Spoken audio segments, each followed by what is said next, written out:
ਸੋ ਜੇ ਆਪਾਂ ਅੱਜ ਪਿਓਰੀਫਿਕੇਸ਼ਨ ਦਾ ਟੌਪਿਕ ਕਰਨਾ ਹੈ। ਮੈਂ ਤੁਹਾਨੂੰ ਨੋਟਸ ਦੀ ਸੌਫਟ ਕਾਪੀ ਉਹਦੇ 'ਚ ਸੈਂਡ ਕੀਤੀ ਸੀ ਗਰੁੱਪ 'ਚ, ਥੋੜਾ ਬਹੁਤ ਪੜ੍ਹਿਆ, ਚਲੋ ਗੁੱਡ। ਜਿਹੜੇ ਡਾਊਟਸ ਸੈਂਡ ਕੀਤੇ ਸੀ ਰਜੇ, ਉਹ ਦੇਖ ਲਏ ਸੀਗੇ ਬੁੱਕ 'ਚੋਂ, ਸਮਝ ਆ ਗਏ? ਕੋਈ ਪ੍ਰੋਬਲਮ ਉਹਨਾਂ 'ਚ ਦੇਖ ਲਓ, ਜੇ ਨਹੀਂ ਤਾਂ ਮੈਂ ਇੱਥੇ ਵੀ ਸਮਝਾ ਦਿੰਦਾ। ਡਨ, ਚਲੋ ਦੇਖ ਲਓ। ਹਾਂ, ਨਹੀਂ ਤਾਂ ਫਿਰ ਆਪਾਂ ਪਿਓਰੀਫਿਕੇਸ਼ਨ ਨੂੰ ਫਟਾਫਟ ਕਰੀਏ, ਠੀਕ ਹੈ। ਦੇਖੋ ਰਜੇ, ਹੁਣ ਇਹਦੇ ਵਿੱਚੋਂ ਪਿਓਰੀਫਿਕੇਸ਼ਨ ਚੋਂ ਕੁਛ ਨਾ ਕੁਛ ਕਦੇ ਨਾ ਕਦੇ ਕਿਵੇਂ ਨਾ ਕਿਵੇਂ ਅਟਕ ਜਾਂਦਾ, ਠੀਕ ਹੈ। ਦੇਖੋ ਸਟਾਰਟਿੰਗ ਦੇ ਵਿੱਚ ਵੀ ਹੈਵ ਪਿਓਰੀਫਿਕੇਸ਼ਨ ਮੈਥਡਸ। ਸਟਾਰਟਿੰਗ ਦੇ ਵਿੱਚ ਵੀ ਹੈਵ ਪਿਓਰੀਫਿਕੇਸ਼ਨ ਮੈਥਡਸ, ਠੀਕ ਹੈ ਨਾ। ਦੇਖੋ ਪਿਓਰੀਫਿਕੇਸ਼ਨ ਦਾ ਇੱਕ ਸਿੰਪਲ ਜਿਹਾ ਫੰਡਾ ਹੈ ਕਿ ਆਪਾਂ ਨੇ ਕਿਹੜੀ ਚੀਜ਼ ਪਿਓਰੀਫਾਈ ਕਰਨੀ ਹੈ, ਠੀਕ ਹੈ ਨਾ।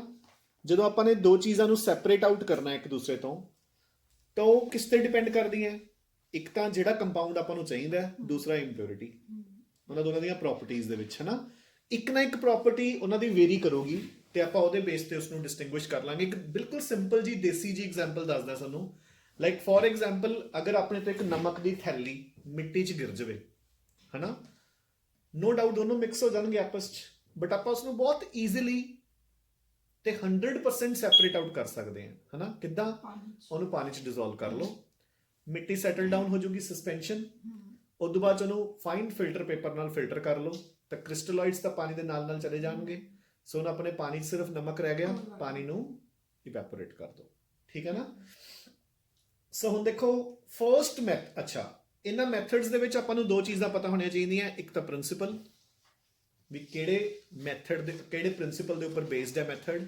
ਦੂਸਰਾ, ਉਹਦੇ ਨਾਲ ਆਪਾਂ ਕਿਹੜੀਆਂ ਐਗਜ਼ਾਮਪਲਸ ਕਰ ਸਕਦੇ ਹਾਂ, ਠੀਕ ਹੈ। ਸੋ ਦੇਖੋ, number 1 is separation. It is used to separate, ਦਿਖ ਰਿਹਾ ਨਾ ਆਪਾਂ ਨੂੰ, an insoluble solid component from the soluble component. ਉਹੀ ਚੀਜ਼ ਕੀਤੀ ਹੈ ਨਾ ਆਪਾਂ ਨੇ।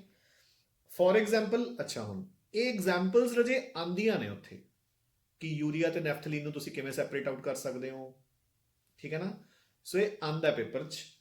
ਸੋ ਦੇਖੋ, ਵੈਸੇ ਮੇਨ ਪਾਰਟ ਇਸ ਦਾ ਕੁਆਲਿਟੇਟਿਵ ਤੇ ਕੁਆਂਟੀਟੇਟਿਵ ਐਨਾਲਿਸਿਸ 'ਚੋਂ ਆਉਂਦੇ ਨੇ ਕੁਐਸਚਨਸ, ਬਟ ਸਟਿਲ ਕੁਝ ਨਹੀਂ ਪਤਾ ਲੱਗਦਾ। Naphthalene and urea, urea is soluble in water, ਸਭ ਨੂੰ ਪਤਾ ਹੈ। ਨੈਫਥਲੀਨ ਇਨਸੋਲੂਬਲ, ਠੀਕ ਹੈ। ਨੈਫਥਲੀਨ ਤਾਂ ਪਤਾ ਨਾ ਕਿੱਥੇ ਯੂਜ਼ ਹੁੰਦੀ ਹੈ ਘਰਾਂ 'ਚ? ਯੈਸ ਸਰ, ਆਪਣਾ ਵਾਸ਼ ਬੇਸਿਨਸ। ਨੈਫਥਲੀਨ ਬਾਲਸ ਆਪਾਂ ਕੱਪੜਿਆਂ 'ਚ ਵੀ ਸਿੱਟ ਦਿੰਦੇ ਆ, ਠੀਕ ਹੈ ਨਾ, ਸਟੋਰ ਕਰਨ ਲੱਗੇ।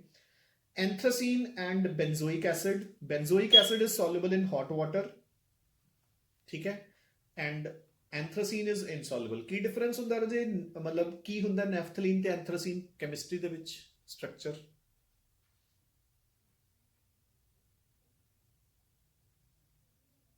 ਚਲੋ, ਬੈਂਜ਼ੀਨ ਤਾਂ ਪਤਾ ਹੀ ਹੈ ਸਭ ਨੂੰ ਕਿ, ਹੈ ਨਾ, ਬੈਂਜ਼ੀਨ ਇੱਕ ਰਿੰਗ ਹੈ, ਦੋ ਰਿੰਗਸ ਨੂੰ ਆਪਸ ਵਿੱਚ ਜੋੜ ਦੋਗੇ ਦੋ ਕਾਮਨ ਕਾਰਬਨ ਕਰਕੇ ਤਾਂ ਨੈਫਥਲੀਨ, ਤਿੰਨ ਰਿੰਗਸ ਤਾਂ ਐਂਥ੍ਰਾਸੀਨ, ਠੀਕ ਹੈ। ਹਾਂਜੀ ਰਜੇ, ਨੈਕਸਟ ਮੈਥਡ ਤੇ ਆਓ, ਸਬਲੀਮੇਸ਼ਨ।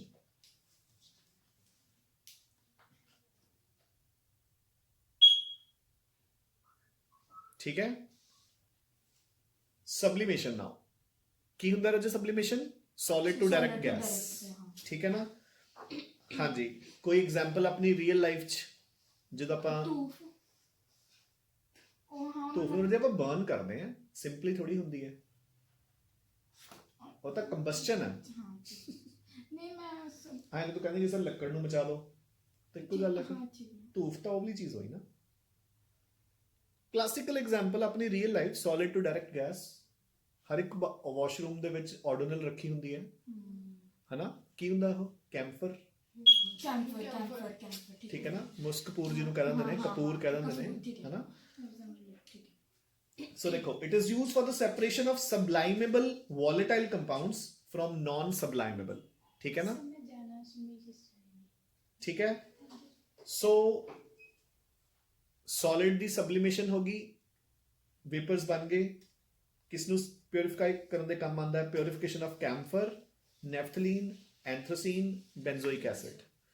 ਤੁਸੀਂ ਕਹੋਗੇ ਕਿ ਸਰ ਨੈਫਥਲੀਨ ਵਗੈਰਾ ਤਾਂ ਸਬਲਾਈਮੇਬਲ ਨਹੀਂ ਹੁੰਦੇ ਆ, ਤਾਂ ਹੀ ਆਪਾਂ ਵਾਸ਼ ਬੇਸਿਨਸ ਵਗੈਰਾ 'ਚ ਰੱਖਦੇ ਹਾਂ, ਠੀਕ ਹੈ। ਬਟ ਯੈਸ, ਕੈਂਫਰ ਜਿੰਨੇ ਨਹੀਂ ਹੁੰਦੇ, ਠੀਕ ਹੈ ਨਾ। Next is distillation. ਹਾਂਜੀ, ਇੱਕ ਮੂੰਹ ਉੱਪਰ ਕਰੋ ਸਾਰੇ।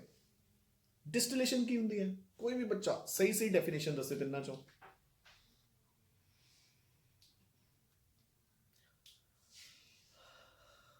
ਟਫ ਹੋ ਗਿਆ। ਮਤਲਬ ਮੈਂ ਜਦੋਂ ਦਾ ਪੜ੍ਹਾਉਣ ਲੱਗਿਆ ਨਾ, ਸੱਚੀ ਚ ਮੈਨੂੰ ਲੱਗਦਾ ਹਾਰਡਲੀ 2 ਜਾਂ 3 ਇੰਸਟੈਂਸਸ ਆਏ ਹੈ 12 ਸਾਲਾਂ ਚ ਜਦੋਂ ਬੱਚਿਆਂ ਨੇ ਡਿਸਟਿਲੇਸ਼ਨ ਦੀ ਸਹੀ ਡੈਫੀਨੇਸ਼ਨ ਦੱਸਤੀ। ਤੇ ਜਿੱਦਣ ਦੇ ਸਾਇੰਸ ਪੜ੍ਹਨ ਲੱਗਦੇ ਹੋ ਉਦੋਂ ਦੇ ਡਿਸਟਿਲੇਸ਼ਨ ਸੁਣਦੇ ਆ ਰਹੇ ਹੋਣਗੇ। Yes, sir. ਜਿਹਨੂੰ ਵੀ ਪੁੱਛੋ ਮੋਸਟ ਕਾਮਨ ਆਨਸਰ ਜਿਹੜੇ ਦੱਸਦੇ ਨੇ, ਹਨਾ, ਮਤਲਬ ਸਹੀ ਵਾਲੇ ਨਹੀਂ, ਉਹ 2-3 ਨਹੀਂ, ਉਹ ਆਨਸਰ ਦੱਸਣਗੇ ਸਰ ਜਿਹਦੇ ਨਾਲ ਆਪਾਂ 2 ਲਿਕੁਇਡਸ ਨੂੰ ਸੈਪਰੇਟ ਆਊਟ ਕਰਦੇ ਹਾਂ, ਉਹ ਡਿਸਟਿਲੇਸ਼ਨ ਹੁੰਦੀ ਹੈ। ਬਟ ਉਹਦੀ ਐਪਲੀਕੇਸ਼ਨ ਹੈ। ਡਿਸਟਿਲੇਸ਼ਨ ਕੀ ਹੁੰਦੀ ਹੈ?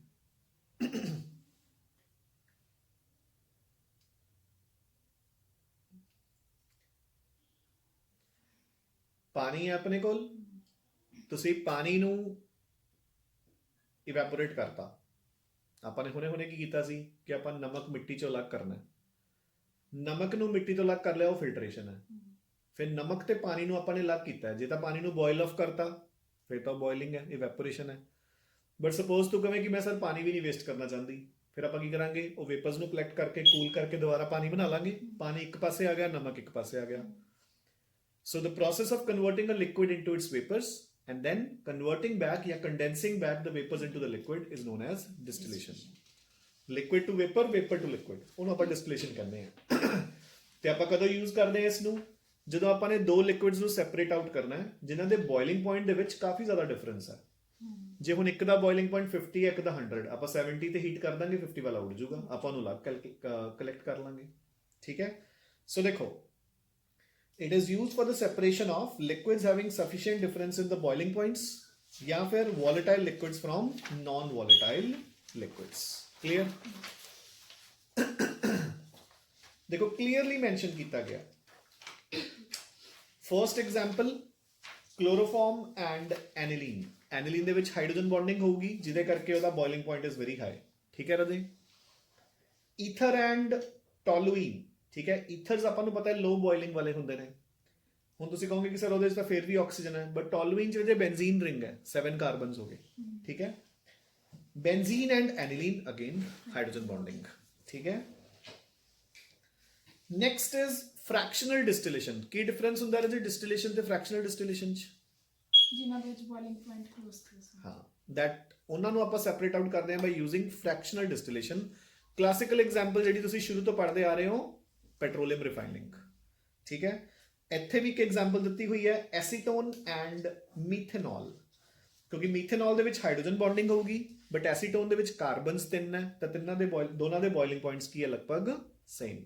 ਠੀਕ ਹੈ, ਤਾਂ ਇਹੋ ਜਿਹੇ ਕੇਸਿਸ 'ਚ ਆਪਾਂ ਫ੍ਰੈਕਸ਼ਨਲ ਡਿਸਟਿਲੇਸ਼ਨ ਯੂਜ਼ ਕਰਦੇ ਹਾਂ। ਨੈਕਸਟ, ਕਿਵੇਂ ਕਰਦੇ ਹੋ ਸਰ?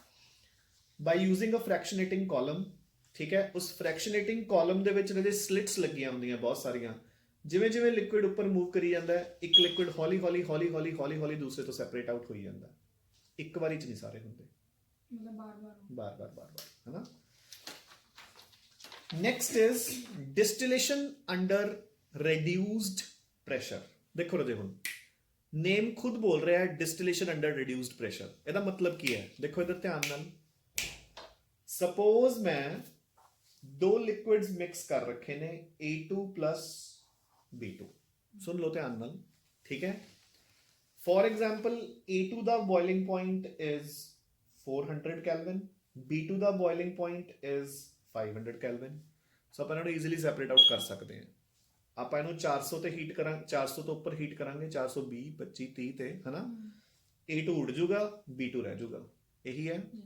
ਬਟ ਹੁਣ ਤੁਹਾਨੂੰ ਸੁਣਨ ਚ ਆ ਰਿਹਾ ਹੈ ਕਿ ਜੇ ਤੁਸੀਂ A2 ਨੂੰ 2A ਚ ਕਨਵਰਟ ਕਰਨਾ ਹੈ, ਮਤਲਬ ਬੌਂਡ ਤੋੜਨਾ ਹੈ, ਤਾਂ ਇਟ ਨੀਡਸ 350 ਕੈਲਵਿਨ ਟੈਂਪਰੇਚਰ। ਇਹਦਾ ਮਤਲਬ ਤੁਸੀਂ ਹੁਣ ਇਹਨੂੰ 400 ਤੇ ਹੀਟ ਹੀ ਨਹੀਂ ਕਰ ਸਕਦੇ, ਉਦੋਂ ਪਹਿਲਾਂ ਤਾਂ ਇਹ ਡੀਕੰਪੋਜ਼ ਕਰ ਜਾਊਗਾ। ਯੂ ਵਾਂਟ A2 ਨਾ ਕਿ 2A। ਹੁਣ ਵਾਟਰ ਹੈ, ਜੇ ਤੁਹਾਨੂੰ ਵਾਟਰ ਚਾਹੀਦਾ ਤਾਂ ਵਾਟਰ ਹੈ, ਇਹ ਤਾਂ ਇੰਨਾ ਕਿ ਤੁਹਾਨੂੰ H ਤੇ O ਚਾਹੀਦਾ। ਠੀਕ ਹੈ ਨਾ। ਸੋ ਆਪਾਂ ਕੀ ਕਰਾਂਗੇ, ਬੋਇਲਿੰਗ ਪੁਆਇੰਟ ਕਿਸ ਤੇ ਡਿਪੈਂਡ ਕਰਦਾ ਹੁੰਦਾ ਰਾਜੇ? ਐਟਮੋਸਫੇਰਿਕ ਪ੍ਰੈਸ਼ਰ। ਆਪਾਂ ਵੈਕਿਊਮ ਲਗਾਵਾਂਗੇ ਤੇ ਐਟਮੋਸਫੇਰਿਕ ਪ੍ਰੈਸ਼ਰ ਨੂੰ ਇੰਨਾ ਕੁ ਡਿਕਰੀਜ਼ ਕਰਾਂਗੇ ਕਿ ਬੋਇਲਿੰਗ ਪੁਆਇੰਟ 350 ਤੋਂ ਨੀਚੇ ਆ ਜਾਏ। ਅੱਛਾ ਠੀਕ ਹੈ ਕਿ ਉਹਦਾ ਬੋਇਲਿੰਗ ਪੁਆਇੰਟ ਡਿਕਰੀਜ਼ ਹੋ ਜਾਊਗਾ। ਹਾਂ ਠੀਕ ਹੈ ਆਪਾਂ ਪੜ੍ਹਦੇ ਨਹੀਂ ਹੁੰਦੇ ਕਿ ਜਿਹੜੇ ਮਾਊਂਟੇਨੀਅਸ ਏਰੀਆਜ਼ ਹੁੰਦੇ ਨੇ, ਰੀਜਨਸ ਹੁੰਦੇ ਨੇ, ਉਹਨਾਂ ਦੇ ਵਿੱਚ ਕੁਕਿੰਗ ਜਿਹੜੀ ਹੁੰਦੀ ਹੈ ਉਹ ਬਹੁਤ ਮੁਸ਼ਕਿਲ ਹੁੰਦੀ ਹੈ, ਠੀਕ ਹੈ ਨਾ। ਉਹਦਾ ਰੀਜ਼ਨ ਕੀ ਹੈ ਕਿ ਜਿਵੇਂ ਜਿਵੇਂ ਤੁਸੀਂ ਉੱਪਰ ਜਾਂਦੇ ਹੋ, ਦੇਖੋ ਕੁਕਿੰਗ ਕਿਹਨੇ ਕਰਨੀ ਹੈ, ਆਪਾਂ ਕੁੱਕਰ ਦੇ ਵਿੱਚ ਸਟੀਮ ਬਣਦੀ ਹੈ, ਸਟੀਮ ਐਟ ਹਾਈ ਟੈਂਪਰੇਚਰ, ਠੀਕ ਹੈ। ਤਾਂ ਜਿਵੇਂ ਜਿਵੇਂ ਤੁਸੀਂ ਉੱਪਰ ਚਲੇ ਗਏ, ਐਲੀਵੇਸ਼ਨ ਇਨ ਬੋਇਲਿੰਗ ਪੁਆਇੰਟ ਦਾ ਇੱਥੇ ਕੋਈ ਰੋਲ ਨਹੀਂ ਹੈਗਾ। ਅੱਛਾ ਠੀਕ ਹੈ ਚਲੋ। ਜਿਵੇਂ ਜਿਵੇਂ ਤੁਸੀਂ ਉੱਪਰ ਜਾ ਰਹੇ ਹੋ, ਐਟਮੋਸਫੇਰਿਕ ਪ੍ਰੈਸ਼ਰ ਘਟ ਰਿਹਾ ਹੈ, ਯਾਨੀ ਕਿ ਬੋਇਲਿੰਗ ਪੁਆਇੰਟ ਘਟ ਰਿਹਾ। ਵਾਟਰ ਜਿਹੜਾ ਪਹਿਲਾਂ ਆਪਣੇ ਇੱਥੇ 100 ਡਿਗਰੀ ਤੇ ਬੋਇਲ ਕਰ ਰਿਹਾ ਸੀ, ਹੋ ਸਕਦਾ ਉਹ 90 ਡਿਗਰੀ ਤੇ ਕਰ ਜੇ ਬੋਇਲ। ਜਦੋਂ 90 ਡਿਗਰੀ ਤੇ ਬੋਇਲ ਕੀਤਾ ਹੈ ਤਾਂ ਇਟ ਮੀਨਸ ਉਹਦੇ ਕੋਲ એનર્ਜੀ ਘੱਟ ਹੈ। ਸਬਜ਼ੀਆਂ ਨੂੰ ਤਾਂ ਗਰਮੈਸ਼ ਨੇ ਗਲਾਣਾ ਨਾ ਰਜੇ, ਤਾਂ ਕਰਕੇ ਸਬਜ਼ੀਆਂ ਨੂੰ ਗਲਣ ਤੇ ਜ਼ਿਆਦਾ ਟਾਈਮ ਲੱਗੂਗਾ, ਠੀਕ ਹੈ। ਤਾਂ ਉਹੀ ਲੌਜੀਕ ਆਪਾਂ ਇੱਥੇ ਯੂਜ਼ ਕਰ ਰਹੇ ਹਾਂ ਕਿ ਆਪਾਂ ਨੇ ਐਟਮੋਸਫੇਰਿਕ ਪ੍ਰੈਸ਼ਰ ਨੂੰ ਘਟਾਤਾ, ਬੋਇਲਿੰਗ ਪੁਆਇੰਟ ਘਟ ਗਿਆ। ਬੋਇਲਿੰਗ ਪੁਆਇੰਟ ਆਪਾਂ ਨੇ ਇੰਨਾ ਘਟਾਤਾ ਕਿ ਉਹ 350 ਕੈਲਵਿਨ ਤੋਂ ਘੱਟ ਹੋਵੇ, ਤਾਂ ਕਿ ਆਪਣਾ ਜਿਹੜਾ A2 ਹੈ ਉਹ A2 ਦੀ ਫਾਰਮ 'ਚ ਹੀ ਇਵੈਪੋਰੇਟ ਹੋਵੇ, ਨਾ ਕਿ 2A ਦੀ ਫਾਰਮ 'ਚ। ਸੋ ਦੇਖੋ ਵੈਕਿਊਮ ਡਿਸਟਿਲੇਸ਼ਨ, ਇਹਨੂੰ ਆਪਾਂ ਵੈਕਿਊਮ ਡਿਸਟਿਲੇਸ਼ਨ ਵੀ ਬੋਲਦੇ ਹਾਂ। It is used in case of liquids which decompose at a temperature below their normal boiling point. Done. For example, ਹਾਂਜੀ ਹੁਣ ਦੇਖੋ ਗਲਿਸਰੋਲ ਰਜੇ, ਦੇਖੋ ਇਹਨਾਂ ਨੇ ਕਲਾਸਿਕਲ ਐਗਜ਼ਾਮਪਲ ਦਿੱਤੀ ਹੈ, ਦੇਖੋ ਇੱਧਰ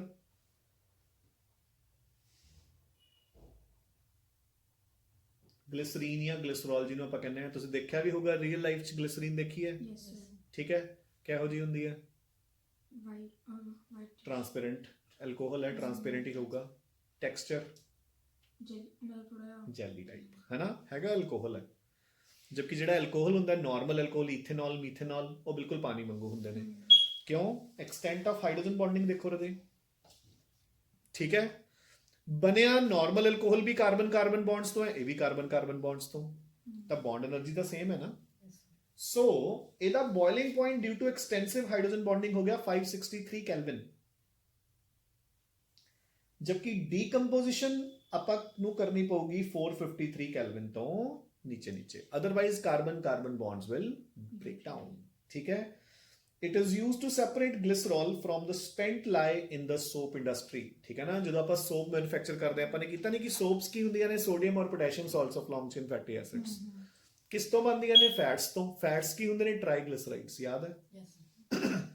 ਤਾਂ ਜਦੋਂ ਆਪਾਂ ਟ੍ਰਾਈਗਲਿਸਰਾਈਡ ਨੂੰ ਸੋਡੀਅਮ ਹਾਈਡਰੋਕਸਾਈਡ ਨਾਲ ਟ੍ਰੀਟ ਕਰਾਂਗੇ, ਸੋਪ ਬਣ ਜੂ, ਨਾਲ ਕੀ ਬਣ ਜੂਗਾ? ਦੁਬਾਰਾ ਰੀਜਨਰੇਟ ਕੀ ਹੋ ਜੂਗਾ? ਗਲਿਸਰੋਲ, ਠੀਕ ਹੈ। तो ग्लिसरॉल ਨੂੰ ਉਸ ਤੋਂ ਅਲੱਗ ਕਰਨ ਲਈ। Next is steam distillation. Same ਚੀਜ਼ ਦੇਖੋ, it is used for the purification of liquids which are appreciably volatile in steam from non-volatile components, ਜਿਹੜੇ ਕਿ ਸਟੀਮ ਦੇ ਨਾਲ easily volatile ਹੋ ਜਾਂਦੇ ਆ। ਤਾਂ ਦੇਖੋ ਜਦੋਂ ਸਟੀਮ ਇਵੈਪੋਰੇਟ ਹੋ ਰਹੀ ਹੈ, ਬਾਹਰ ਜਾ ਰਹੀ ਹੈ, ਤਾਂ ਉਹਦੇ ਵਿੱਚ ਆਪਣਾ ਆਰਗੈਨਿਕ ਲਿਕੁਇਡ ਵੀ ਹੈ, ਠੀਕ ਹੈ। ਸੋ ਦੇਖੋ ਧਿਆਨ ਨਾਲ, ਸੋ ਜਿਹੜਾ ਉੱਪਰ ਐਟਮੋਸਫੇਰਿਕ ਪ੍ਰੈਸ਼ਰ ਲੱਗ ਰਿਹਾ ਹੈ, ਉਹਦੇ 'ਚ ਹੁਣ ਦੋ ਚੀਜ਼ਾਂ ਹੋ ਗਈਆਂ, ਇੱਕ ਤਾਂ vapour pressure of the organic substance, ਇੱਕ ਵਾਟਰ ਵੇਪਰਸ ਦਾ ਪ੍ਰੈਸ਼ਰ, ਠੀਕ ਹੈ। ਸੋ ਆਪਾਂ ਨੂੰ ਉਸ ਤੋਂ ਇਹ ਪਤਾ ਲੱਗ ਜੂਗਾ ਕਿ ਵਾਟਰ ਵੇਪਰ ਦਾ ਜਿਹੜਾ ਪ੍ਰੈਸ਼ਰ ਹੁੰਦਾ ਉਹਨੂੰ ਤੁਸੀਂ ਕੀ ਕਹਿੰਦੇ ਹੁੰਦੇ ਹੋ? ਐਕੁਸਟੈਂਸ਼ਨ। ਤੇ ਐਕੁਸਟੈਂਸ਼ਨ ਏਰੀਆ ਦੀ ਫਿਕਸ ਹੁੰਦੀ ਹੈ, ਤਾਂ ਐਕੁਸਟੈਂਸ਼ਨ ਮਾਈਨਸ ਕਰਕੇ ਆਪਾਂ ਨੇ ਕੋਲ vapour pressure of the organic substance ਆ ਜਾਊਗਾ, ਉਹ ਠੀਕ ਹੈ।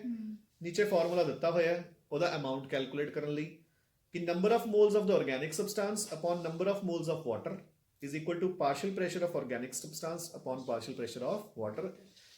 ਇੱਕ ਵਾਰ ਆਪਣੇ ਕੋਲ ਨੰਬਰ ਆਫ ਮੋਲਸ ਆ ਗਏ ਤਾਂ ਫਿਰ ਆਪਾਂ ਉਸ ਦਾ ਮਾਸ ਵੀ ਕੈਲਕੂਲੇਟ ਕਰ ਲਾਂਗੇ, ਠੀਕ ਹੈ। ਨੈਕਸਟ, ਕਿਸ ਦੇ ਲਈ ਯੂਜ਼ ਹੋ ਰਿਹਾ ਰਾਜੇ? Separation of a mixture of ortho and paranitrophenol. ਇਹ ਤਾਂ ਆਪਾਂ ਨੇ ਕੀਤਾ ਹੋਇਆ ਨਾ। ਆਰਥੋਨਾਈਟ੍ਰੋਫਿਨੋਲ ਜ਼ਿਆਦਾ ਵੋਲੇਟਾਈਲ ਹੁੰਦਾ ਤੇ ਪੈਰਾਨਾਈਟ੍ਰੋਫਿਨੋਲ ਘੱਟ। ਆਪਾਂ ਨੇ ਕੀਤਾ ਸੀ boiling point of paranitrophenol is greater than orthonitrophenol. ਕਿਉਂ?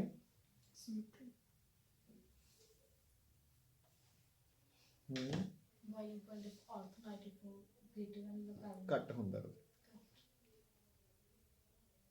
ਕਿਉਂ? ਚਲੋ ਇੱਧਰ ਦੇਖੋ, ਇੰਪੋਰਟੈਂਟ ਹੈ ਕੁਐਸਚਨ ਇਹ। This is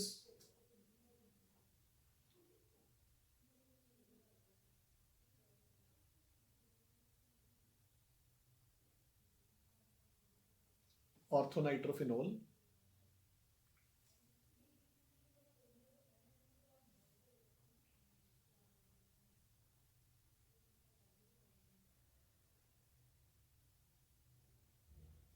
this is paranitrophenol, ਠੀਕ ਹੈ।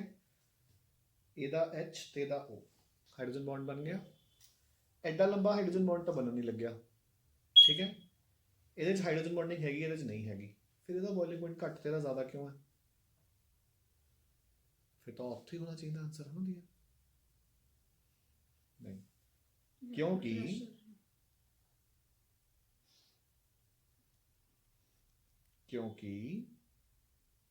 ਇਹਦੇ 'ਚ ਮੋਲੀਕਿਊਲ ਥੋੜੀ ਐਸੋਸੀਏਟ ਹੋਏ ਹੈ, ਇਹਦੇ 'ਚ ਇੰਟਰਮੋਲੀਕੂਲਰ ਹਾਈਡਰੋਜਨ ਬੌਂਡਿੰਗ ਹੈ, ਇਹਦੇ 'ਚ ਤਾਂ ਇੰਟਰ ਹੈ। ठीक है ਜੇ ਹੁਣ ਮੈਂ ਸਾਨੂੰ ਧੱਕਾ ਮਾਰ ਕੇ ਰੂਮ 'ਚੋਂ ਬਾਹਰ ਕੱਢ ਰਿਹਾ ਹੋਵਾਂ ਤਾਂ ਤੁਮ ਦੀਆ ਦਾ ਹੱਥ ਫੜਨਾ ਪਊਗਾ ਕਿ ਆਪਦਾ ਹੱਥ ਹੀ ਘੁੱਟ ਕੇ ਫੜ ਲੇਂਗੀ? दिया ਇਹ ਤਾਂ ਆਪਦਾ ਹੱਥ ਹੀ ਘੁੱਟ ਕੇ ਫੜਿਆ ਹੋਇਆ ਨਾ ਰਜੇ। ਪਾਇਲ ਦਾ ਕੁਛ ਨਹੀਂ ਪਤਾ ਲੱਗਦਾ, ਫੜ ਵੀ ਲਵੇ, ਠੀਕ ਹੈ ਨਾ? हो सकता है ਬਿਲਕੁਲ ਹੋ ਸਕਦਾ, ਠੀਕ ਹੈ ਰਜੇ, ਡਨ। ਸੋ ਦੇਖੋ ਆਪਾਂ ਜਦੋਂ ਹੁਣ ਐਦਾਂ ਕਰਦੇ ਹਾਂ, ਵਾਟਰ ਮੋਲੀਕਿਊਲ ਐਸੋਸੀਏਟ ਹੋ ਗਏ ਨਾ ਰਜੇ, this is called intermolecular, molecules ਦੇ ਵਿਚਕਾਰ। ਡਨ ਰਜੇ? ਹਾਂਜੀ। Next is differential extraction. Next is differential extraction. Differential extraction ਕਿਵੇਂ ਹੁੰਦੀ ਹੈ? ਇੱਧਰ ਦੇਖੋ, ਦੇਖੋ ਰਜੇ ਜ਼ਰਾ।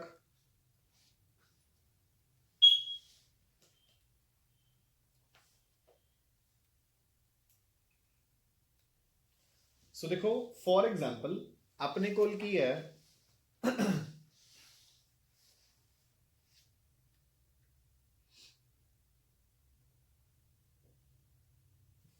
ਠੀਕ ਹੈ। ਪਹਿਲਾਂ ਆਪਣੇ ਕੋਲ ਇੱਕ ਬੀਕਰ ਹੈ, ਇੱਕ ਬੀਕਰ ਦੇ ਵਿੱਚ ਆਪਣੇ ਕੋਲ ਇੱਕ ਸੋਲਵੈਂਟ ਹੈ A, ਉਹਦੇ ਵਿੱਚ ਇੱਕ ਸੋਲਿਊਟ ਹੈ B। ਡਨ। ਮੈਂ ਇਹਨਾਂ ਦੋਨਾਂ ਨੂੰ ਸੈਪਰੇਟ ਆਊਟ ਕਰਨਾ ਹੈ, ਠੀਕ ਹੈ ਨਾ। ਹੁਣ ਜੇ ਤਾਂ ਮਤਲਬ ਇਹ ਇਦਾਂ ਦਾ ਕੋਈ ਹੈਗਾ ਕਿ ਜਿਵੇਂ ਸਾਲਟ ਪਲੱਸ ਵਾਟਰ, ਫਿਰ ਤਾਂ ਆਪਾਂ ਨੂੰ ਪਤਾ ਆਪਾਂ ਇਵੈਪੋਰੇਟ ਹੀ ਕਰ ਦਾਂਗੇ। ਬਟ ਜਿੱਥੇ ਇਹ ਚੀਜ਼ ਪੋਸੀਬਲ ਨਹੀਂ ਹੈਗੀ ਤਾਂ ਆਪਾਂ ਕੀ ਕਰਦੇ ਹਾਂ, ਆਪਾਂ ਇਸ ਨੂੰ ਟ੍ਰਾਂਸਫਰ ਕਰਾਂਗੇ ਇਨਟੂ ਅਨਦਰ ਸੋਲਵੈਂਟ C, ਜਿਹਦੇ ਵਿੱਚ B is more soluble than A, ਠੀਕ ਹੈ। ਤੇ ਆਪਾਂ ਉਸ ਨੂੰ ਸੈਪਰੇਟ ਆਊਟ ਕਰਦੇ ਰਵਾਂਗੇ। ਦੇਖੋ ਦੋ ਲੇਅਰਸ ਤਾਂ ਬਣਨਗੀ ਨਾ ਇੱਥੇ, ਦੋਨੋਂ ਜਿਹੜੇ A ਤੇ C ਨੇ ਉਹ ਦੋਨੋਂ ਆਪਸ ਦੇ ਵਿੱਚ ਇਮਿਸਿਬਲ ਹੋਣੇ ਚਾਹੀਦੇ ਨੇ, ਮਤਲਬ ਆਪਸ 'ਚ ਸੋਲੂਬਲ ਨਹੀਂ ਹੋਣੇ ਚਾਹੀਦੇ, ਤਾਂ ਕਿ ਆਪਣੇ ਕੋਲ ਦੋ ਅਲੱਗ-ਅਲੱਗ ਲੇਅਰਸ ਬਣਦੇ ਰਹਿਣ। ਤਾਂ ਦੇਖੋ ਆਪਣੇ ਕੋਲ ਦੋ ਲੇਅਰਸ ਬਣ ਜਾਣਗੇ, ਚਾਹੇ ਜਿਹੜਾ ਮਰਜ਼ੀ ਲੇਅਰ ਹੋਵੇ। ਆਪਾਂ ਇੱਥੋਂ ਸਟਾਪ ਕੌਕ ਖੋਲ ਕੇ, ਸੌਰੀ ਕਿੱਥੇ ਲਾਈਏ ਮੈਂ ਸਟਾਪ ਕੌਕ ਖੋਲ ਕੇ ਆਪਾਂ ਉਸ ਨੂੰ ਨੀਚੇ ਟ੍ਰਾਂਸਫਰ ਕਰੀ ਜਾਵਾਂਗੇ, ਫਿਰ ਉਸ ਲਿਕੁਇਡ ਦੇ ਨਾਲ ਆਪਾਂ ਉਸ ਨੂੰ ਟ੍ਰੀਟ ਕਰ ਦਵਾਂਗੇ। ਸੋ ਦੇਖੋ एग्जांपल आई अपने चैप्टर ਚ ਜੀ ਮੈਂ ਕਰਵਾਈ ਹੈ ਨਹੀਂ, ਇਦਾਂ ਦਾ ਐਗਜ਼ਾਮਪਲ ਨਹੀਂ ਆਏਗਾ। ਮੈਨੂੰ ਇਹ +1 ਵੀ ਕਰਾਇਆ ਹੋਊਗਾ ਨਾ ਤੁਹਾਨੂੰ, ਕਈ ਵਾਰੀ ਫਲੈਸ਼ ਜਾ ਰਹਿ ਜਾਂਦਾ। ਸੋ ਦੇਖੋ, it is used to separate a given organic compound present in an aqueous solution by shaking with a suitable organic solvent in which the compound is more soluble than in water. Line में देखिए, benzoic acid by using benzene, ठीक है। Done जी। जे benzoic acid पानी च dissolve होया हुआ है तो देखो benzoic acid ਆਪਾਂ ਨੇ ਕੀ ਕੀਤਾ ਹੈ ਕਿ ਕੀ ਹੁੰਦਾ ਹੈ, ਪਿੱਛੇ ਆਪਾਂ ਨੇ ਕੈਂਫਰ ਦੇ ਨਾਲ ਕੀਤਾ ਸੀ ਇਹ, ਅੱਛਾ ਹਾਂ, ਠੀਕ ਹੈ ਨਾ। ਸਬਲਾਈਮੇਬਲ ਸਬਸਟੈਂਸ ਹੈ, ਤੁਸੀਂ ਵਾਟਰ ਨੂੰ ਬੋਇਲ ਆਫ ਨਹੀਂ ਕਰ ਸਕਦੇ ਇੱਥੇ, ਨਾਲ ਹੀ ਬੈਂਜ਼ੋਇਕ ਐਸਿਡ ਵੀ ਉੱਡ ਜਾਊਗਾ। ਤਾਂ ਪਹਿਲਾਂ ਆਪਾਂ ਬੈਂਜ਼ੋਇਕ ਐਸਿਡ ਨੂੰ ਬੈਂਜ਼ੀਨ ਦੇ ਨਾਲ ਸੈਪਰੇਟ ਕਰਾਂਗੇ, ਫਿਰ ਆਪਾਂ ਬੈਂਜ਼ੀਨ ਨੂੰ ਬੋਇਲ ਆਫ ਕਰ ਸਕਦੇ ਹਾਂ। ਡਨ। ਨਾਓ ਕਮ ਟੂ ਰੀਕ੍ਰਿਸਟਲਾਈਜੇਸ਼ਨ, ਠੀਕ ਹੈ। Recrystallization ਦਾ ਮਤਲਬ ਕੀ ਹੈ? ਦੇਖੋ, it is based upon the difference in the solubilities of the organic compound and its impurities in a suitable solvent। ਦੇਖੋ ਨਾਮ ਖੁਦ ਹੀ ਬੋਲ ਰਿਹਾ ਹੈ ਕਿ ਆਪਾਂ ਨੇ ਕ੍ਰਿਸਟਲਸ ਦੁਬਾਰੇ ਬਣਾਉਣੇ ਆ, ਜਿੱਥੋਂ ਆਪਾਂ ਨੇ ਸਟਾਰਟ ਕੀਤਾ ਸੀ ਟੌਪਿਕ, ਮਿੱਟੀ ਤੇ ਨਮਕ, ਠੀਕ ਹੈ ਨਾ। ਆਪਾਂ ਨੇ ਸਾਰੀ ਪ੍ਰੋਸੈਸ ਉਹੀ ਹੈ। ਦੇਖੋ ਕੀ ਹੁੰਦਾ ਹੈ ਰੀਕ੍ਰਿਸਟਲਾਈਜੇਸ਼ਨ 'ਚ, ਕਿ ਆਪਾਂ ਇੱਕ ਇੰਪਿਉਰਿਟੀ ਹੈ, ਇੱਕ ਆਪਣਾ ਕੰਪਾਊਂਡ ਹੈ, ਦੋਨੋਂ ਇੱਕ ਸੋਲਵੈਂਟ ਦੇ ਵਿੱਚ ਸੋਲੂਬਲ ਨੇ, ਇੱਕ ਇਨਸੋਲੂਬਲ ਹੈ। ਆਪਾਂ ਦੋਨਾਂ ਨੂੰ ਡਿਸੋਲਵ ਕੀਤਾ, ਉਹਦੇ ਬਾਅਦ ਉਹਨੂੰ ਫਿਲਟਰ ਕਰ ਲਿਆ, ਫਿਲਟਰ ਕਰਕੇ ਸੋਲਵੈਂਟ ਨੂੰ ਬੋਇਲ ਆਫ ਕਰਤਾ। ਜਿਹੜਾ ਐਂਡ ਤੇ ਆਪਣੇ ਕੋਲ ਬਚ ਗਿਆ ਕੰਪਾਊਂਡ, ਫਿਰ ਆਪਾਂ ਉਸਨੂੰ ਫਿਲਟਰ ਪੇਪਰ ਦੀ ਤਹਿ ਦੇ ਵਿੱਚ ਰੱਖ ਕੇ ਉਸਨੂੰ ਕੀ ਕਰ ਦਿੰਦੇ ਹਾਂ, ਡਰਾਈ, ਠੀਕ ਹੈ। ਤੇ ਜੇ ਸਪੋਜ਼ ਆਪਣਾ ਸੋਲਵੈਂਟ ਕਲਰਡ ਹੋਵੇ, ਠੀਕ ਹੈ, ਤਾਂ ਫਿਰ ਆਪਾਂ ਉਸ ਨੂੰ ਚਾਰਕੋਲ ਵਗੈਰਾ ਨਾਲ ਟਰੀਟ ਕਰ ਦਿੰਦੇ ਹਾਂ, ਕਿਉਂਕਿ ਜਿਹੜਾ ਚਾਰਕੋਲ ਹੈ ਉਹ ਕੀ ਕਰੂਗਾ, ਕਲਰ ਨੂੰ ਐਬਜ਼ੌਰਬ ਕਰ ਲੂਗਾ, ਠੀਕ ਹੈ ਨਾ, ਤੇ ਆਪਣਾ ਸਬਸਟੈਂਸ ਸਾਫ਼ ਹੋ ਜਾਂਦਾ, ਠੀਕ ਹੈ। Next last one is chromatography. Chromatography ਆਪਾਂ ਨੇ ਉਸ ਦੇ ਵਿੱਚ ਕੀਤੀ ਹੋਈ ਹੈ ਸਰਫੇਸ ਕੈਮਿਸਟਰੀ 'ਚ, ਸੋ ਤੁਸੀਂ ਉੱਥੋਂ ਰਿਵਾਈਜ਼ ਕਰ ਸਕਦੇ ਹੋ, ਠੀਕ ਹੈ, ਸਾਰਾ ਸੇਮ ਹੀ ਹੈ ਡਿਟੋ। ਅੱਗੇ ਆ ਜਾਓ, ਨਾਓ ਦ ਮੇਜਰ ਪਾਰਟ, ਹੁਣੇ ਧਿਆਨ ਨਾਲ ਕਰਨਾ ਹੈ, ਟਾਈਮ ਨਾ ਦੇਖ ਪਾਇਲ, ਪਹਿਲਾਂ 25 ਤੱਕ ਤਾਂ ਗੱਲਾਂ ਮਾਰੀ ਜਾਇਆ ਕਰੋ। ਵੈਸੇ ਵੀ ਅੱਜ ਤੁਹਾਡੀ ਇੰਗਲਿਸ਼ ਦੀ ਟਿਊਸ਼ਨ ਹੈ ਨਹੀਂ, ਤੁਸੀਂ ਮੈਨੂੰ ਦੱਸ ਚੁੱਕੇ ਹੋ, ਸੇਮ ਸ਼ੂਜ਼ ਵਾਲੀ ਸਟੋਰੀ ਤੇ। ਆ ਜਾਓ ਰਾਜੇ, ਸੋ ਹੁਣ ਕੁਆਲਿਟੇਟਿਵ ਐਨਾਲਿਸਿਸ ਦੇਖੋ ਰਾਜੇ, ਇਹ ਲਰਨਿੰਗ ਪਾਰਟ ਹੈ, ਮਤਲਬ ਇਹਦੇ ਵਿੱਚ ਤੁਹਾਨੂੰ ਕੁਐਸਚਨ ਕੀ ਆਊਗਾ ਕਿ ਇਹ ਵਾਲਾ ਟੈਸਟ ਕਿਹੜੀ ਕਿਹੜੀ ਐਲੀਮੈਂਟਸ ਦੀ ਡਿਟੈਕਸ਼ਨ ਦੇ ਕੰਮ ਆਉਂਦਾ ਹੈ, ਇਹਦੇ ਵਿੱਚ ਆਪਾਂ ਕਿਹੜਾ ਸਬਸਟੈਂਸ ਯੂਜ਼ ਕਰਦੇ ਆ, ਕਿਹੜਾ ਸਬਸਟੈਂਸ ਯੂਜ਼ ਹੋ ਕੇ ਰਿਐਕਟ ਹੋ ਕੇ ਕਿਹੜਾ ਕੰਪਾਊਂਡ ਬਣਦਾ ਹੈ, ਕਿਹੜੇ ਕਲਰ ਦਾ ਬਣਦਾ ਹੈ, ਉਹ ਸਭ ਕੁਝ ਆਪਾਂ ਨੂੰ ਆਉਣਾ ਚਾਹੀਦਾ ਹੈ। ਸਰ ਪਿੱਛੇ ਬਸ ਐਗਜ਼ਾਮਪਲਸ ਪੁੱਛਣਗੇ ਜਿਹੜੇ ਆਪਾਂ ਹੁਣ ਕੀਤੇ, ਮੋਸਟ ਪ੍ਰੋਬਬਲੀ ਹਾਂ, ਬਸ ਹੋ ਤਾਂ ਕੁਛ ਹੈ ਹੀ ਨਹੀਂ, ਹਾਂ ਬਿਲਕੁਲ ਨਹੀਂ। ਕਈ ਵਾਰ ਨਾ ਰਾਜੇ ਐਗਜ਼ਾਮਪਲਸ ਨਹੀਂ, ਕਈ ਵਾਰ ਬਸ ਨਾ ਇਦਾਂ ਦੇ ਕੁਐਸਚਨਸ ਆ ਜਾਂਦੇ ਨੇ ਕਿ ਜਿਵੇਂ ਫੋਰ ਐਗਜ਼ਾਮਪਲ ਤੈਨੂੰ ਕਹਤਾ ਕਿ ਦੋ ਲਿਕੁਇਡਸ ਦਾ ਇੱਕ ਮਿਕਸਚਰ ਹੈ A ਐਂਡ B, ਇਹਦਾ ਯੈਸ, ਠੀਕ ਹੈ ਨਾ। ਆ ਜਾਓ ਰਾਜੇ, ਸੋ ਡਿਟੈਕਸ਼ਨ ਆਫ ਕਾਰਬਨ ਐਂਡ, ਦੇਖੋ ਆਪਾਂ ਆਰਗੈਨਿਕ ਪੜ੍ਹ ਰਹੇ ਹਾਂ ਤਾਂ ਆਪਣੇ ਕੋਲੇ ਡਿਟੈਕਸ਼ਨ ਕਿਹਦੀ ਕਿਹਦੀ ਆ ਸਕਦੀ ਹੈ, carbon, hydrogen, nitrogen, sulphur, halogens, phosphorus, ਬਸ ਖੁਸ਼, ਠੀਕ ਹੈ, ਸਮਝ ਗਏ ਨਾ। ਇਸ ਤੋਂ ਬਾਅਦ ਤਾਂ ਆਪਾਂ ਨੇ ਪੜ੍ਹਨਾ ਹੀ ਕੁਝ ਨਹੀਂਗਾ। ਸੋ ਦੇਖੋ ਹੁਣ ਪਹਿਲਾਂ ਆਪਾਂ ਕਾਰਬਨ ਤੇ ਹਾਈਡਰੋਜਨ ਨੂੰ ਕਿੱਦਾਂ ਡਿਟੈਕਟ ਕਰਦੇ ਹਾਂ, ਦੇਖੋ ਰਾਜੇ ਸਾਨੂੰ ਹੁਣ ਦੋ ਪਿਕਚਰਸ ਕਲੀਅਰ ਹੋਣੀਆਂ ਚਾਹੀਦੀਆਂ, ਇੱਕ ਤਾਂ ਜੋ ਤੁਹਾਡੇ ਸਾਹਮਣੇ ਆ ਰਿਹਾ ਵੀ ਦਿਖ ਕੀ ਰਿਹਾ, ਇੱਕ ਕਿ ਉੱਥੇ ਰਿਐਕਸ਼ਨ ਕੀ ਹੋ ਰਹੀ ਹੈ, ਥਿਉਰੀ। ਸੋ ਹੁਣ ਦੇਖੋ ਪਹਿਲਾਂ ਆਹ ਰਿਐਕਸ਼ਨਸ ਵਾਲਾ ਪਾਰਟ ਨਾ ਦੇਖੋ, ਪਹਿਲਾਂ ਇੱਥੇ ਦੇਖੋ ਵੀ ਤੁਸੀਂ ਆਪਣਾ ਆਰਗੈਨਿਕ ਕੰਪਾਊਂਡ ਇੱਥੇ ਲਾਓਗੇ, ਉਹਦੇ ਵਿੱਚ ਤੁਸੀਂ ਕਿਊਪਰਿਕ ਆਕਸਾਈਡ ਲਾਓਗੇ। ਕਿਊਪਰਿਕ oxide is an oxidising agent. ਕਦੋਂ ਪੜਿਆ ਆਪਾਂ ਨੇ ਇਹ ਆਕਸੀਡਾਈਜ਼ਿੰਗ ਏਜੰਟ ਦੇ ਤੌਰ ਤੇ? ਡੀ ਬਲੌਕ ਨਹੀਂ ਜੀ, ਨਹੀਂ, ਆਰਗੈਨਿਕਸ ਦਾ ਪੜ੍ਹਦੀ potassium ਡਾਈਕ੍ਰੋਮੇਟ, potassium ਪਰਮੈਂਗਨੇਟ, concentrated nitric acid, ਤੇ ਉਹਦੇ ਬਾਅਦ PCC, PDC, ਕ੍ਰੋਮਾਈਲ ਕਲੋਰਾਈਡ। ਨਹੀਂ ਰਾਜੇ, ਜੇ +1 ਚ ਹੁੰਦਾ ਇੰਨੀ ਤਾਂ ਮੈਨੂੰ ਉਮੀਦ ਹੀ ਨਾ ਹੁੰਦੀ, +2 ਚ ਪੜਾਇਆ ਹੈਗਾ ਤਾਂ ਪੁੱਛ ਰਹੇ। ਸਾਰੇ ਜਾ ਕੇ ਦੇਖੋ ਲਾਈਨ, ਆ ਜਾਓ ਮੈਂ ਦੱਸਦਾ, ਇਹ ਆਪਾਂ ਨੇ ਪੜਿਆ P ਬਲੌਕ ਦੇ ਵਿੱਚ, ਉਹ ਕਰਨਾ ਜਦੋਂ ਆਪਾਂ ਨਾਈਟ੍ਰੋਜਨ ਤੇ ਐਮੋਨੀਆ ਪੜ੍ਹਦੇ ਹਾਂ। ਦੇਖੋ ਆਕਸੀਡਾਈਜ਼ਿੰਗ ਏਜੰਟ ਹੈ ਤਾਂ ਐਮੋਨੀਆ ਨੂੰ ਆਪਾਂ ਟਰੀਟ ਕਰਾਂਗੇ ਵਿਦ ਕਿਊਪਰਿਕ ਆਕਸਾਈਡ, ਹਾਈਡਰੋਜਨ ਤੇ oxygen mill K water out and N2 remains, ਠੀਕ ਹੈ, ਤੇ ਕਾਪਰ ਅਲੱਗ ਹੋ ਜਾਊਗਾ। ਤਾਂ ਇਹ ਨਾਈਟ੍ਰੋਜਨ ਚ ਆਊਗਾ ਡਿਊਰਿੰਗ ਇਟਸ ਪ੍ਰੈਪਰੇਸ਼ਨ। ਦੋ ਆਕਸੀਡਾਈਜ਼ਿੰਗ ਏਜੰਟ ਯੂਜ਼ ਹੁੰਦੇ ਨੇ ਇਹਦੇ ਵਿੱਚ, ਇੱਕ ਕੈਲਸ਼ੀਅਮ ਆਕਸੀਕਲੋਰਾਈਡ ਬਲੀਚਿੰਗ ਪਾਊਡਰ, ਤਾਂ ਐਮੋਨੀਆ ਚ ਆਊਗਾ ਡਿਊਰਿੰਗ ਇਟਸ ਰਿਐਕਸ਼ਨਸ। ਇਹ ਕੋਆਰਡੀਨੇਟ ਕਰਕੇ ਚੱਲਿਆ ਕਰੋ ਨਾ ਰਾਜੇ। ਸੋ ਦੇਖੋ ਆ ਜਾਓ ਜ਼ਰਾ, ਸੋ ਆਪਾਂ ਇੱਥੇ ਆਪਣਾ ਆਰਗੈਨਿਕ ਕੰਪਾਊਂਡ ਲੈ ਕੇ ਰਾਜੇ ਆਪਾਂ ਉਹਨੂੰ ਕਿਊਪਰਿਕ ਆਕਸਾਈਡ ਨਾਲ ਟਰੀਟ ਕਰ ਦਾਂਗੇ। ਤਾਂ ਦੇਖੋ ਹੁਣ ਇੱਥੇ ਆਪਾਂ ਲਵਾਂਗੇ ਐਕੁਅਸ ਕਾਪਰ ਸਲਫੇਟ, ਇੱਥੇ ਆਪਾਂ ਲਵਾਂਗੇ ਲਾਈਮ ਵਾਟਰ, ਠੀਕ ਹੈ। ਹੁਣ ਦੇਖੋ ਰਾਜੇ, ਅਗਰ ਕਾਪਰ ਸਲਫੇਟ, ਆਪਾਂ ਨੂੰ ਪਤਾ ਕਾਪਰ ਸਲਫੇਟ ਕਿਹੜੇ ਰੰਗ ਦਾ ਹੁੰਦਾ ਹੈ, ਵਾਈਟ, ਤੇ ਕਾਪਰ ਸਲਫੇਟ .5H2O ਕਿਹੜੇ ਰੰਗ ਦਾ ਹੁੰਦਾ ਹੈ, ਸਕਾਈ ਬਲੂ। ਤਾਂ ਜੇ ਇਹ ਬਲੂ ਹੋ ਗਿਆ, ਇਟ ਮੀਨਸ ਇੱਥੋਂ ਪਾਣੀ ਆਇਆ, ਤੇ ਪਾਣੀ ਕਿੱਥੋਂ ਆਇਆ, ਹਾਈਡਰੋਜਨ ਦੀ ਆਕਸੀਡੇਸ਼ਨ ਨਾਲ। ਨੀਚੇ ਰਿਐਕਸ਼ਨਸ ਲਿਖੀਆਂ ਹੋਈਆਂ ਕਿ ਜਿੰਨਾ ਵੀ ਕਾਰਬਨ ਹੈ ਆਰਗੈਨਿਕ ਕੰਪਾਊਂਡ ਚ, ਉਹ CO2 ਚ ਕਨਵਰਟ ਹੋ ਜਾਊਗਾ, ਜਿੰਨੀ ਵੀ ਹਾਈਡਰੋਜਨ ਹੈ ਉਹ ਵਾਟਰ ਚ ਕਨਵਰਟ ਹੋ ਜਾਊਗੀ। ਵਾਟਰ ਕਾਪਰ ਸਲਫੇਟ ਦੇ ਕਲਰ ਨੂੰ ਬਲੂ ਕਰ ਦੂਗਾ ਤੇ CO2 ਲਾਈਮ ਵਾਟਰ ਨੂੰ ਮਿਲਕੀ ਕਰ ਦੂਗੀ। ਡਨ, ਠੀਕ ਹੈ। ਸੋ ਕਾਪਰ ਸਲਫੇਟ ਦਾ ਬਲੂ ਹੋਣਾ ਤੇ ਲਾਈਮ ਵਾਟਰ ਦਾ ਮਿਲਕੀ ਹੋਣਾ, ਇਟ ਟੈਲਸ ਕਿ ਜਿਹੜਾ ਆਪਣਾ ਕੰਪਾਊਂਡ ਹੈ ਉਹ ਇੱਕ ਹਾਈਡਰੋਕਾਰਬਨ ਹੈ। Clear, I hope. Now next is, sir ਕੁਛ ਬੋਲੋ। ਨਹੀਂ, next is detection of nitrogen, ਠੀਕ ਹੈ।